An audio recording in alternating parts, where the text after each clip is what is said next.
আরে আমার গামছাটা কোথায়? আমাকে স্নান করতে হবে। স্নান করার জন্য তো গামছা লাগে না, জল আর সাবান লাগে। গামছা তো গা মোছার জন্য লাগে। জ্ঞান দেওয়ার জন্য ধন্যবাদ। এখন দয়া করে বলো গামছাটা কোথায়, জলদি জবাব দাও। একটা কথা বলো, গামছা দেবো নাকি জবাব দেব?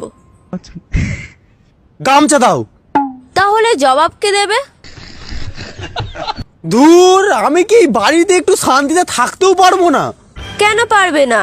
এটা তোমারও বাড়ি, এই জন্যই তো আমি তোমাকে থাকতে দিয়েছি। তোমার এই উপকারের কথা আমি জীবন ভর মনে রাখবো। এখন গামছাটা দাও, আমার হাতে সময় খুবই কম। ওগো, এমন কথা বলো না। তোমার সময় শেষ হয়ে গেলে আমার সিঁথির সিঁদুরের কি হবে? আরে মন ওভার কথা বলছি নাকি? অফিসে জরুরি মিটিং আছে, আমাকে গামছাটা দাও, আমি তাড়াতাড়ি বাথরুমে যাই।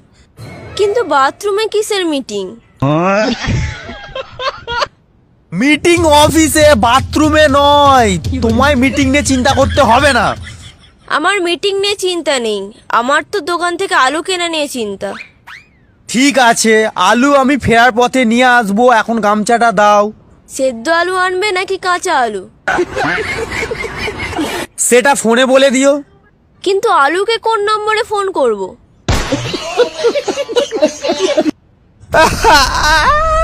আরে আমাকে ফোন করবে।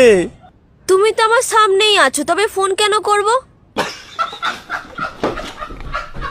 ওফ, আমার মাথার ফিউজ উড়ে যাচ্ছে। কই, কোনো লোডশেডিং বা ধোঁয়া তো দেখতে পাচ্ছি না। আরে আমার দম বেরিয়ে যাচ্ছে তিথি। আরে দম বেরিয়ে গেলে রাতে আলুর দম রান্না হবে কি করে? কি আমার দম বেরিয়ে যাচ্ছে। যা বাবা, এ অজ্ঞান হয়ে গেল কেন? কি গো, তুমি বেঁচে আছো তো?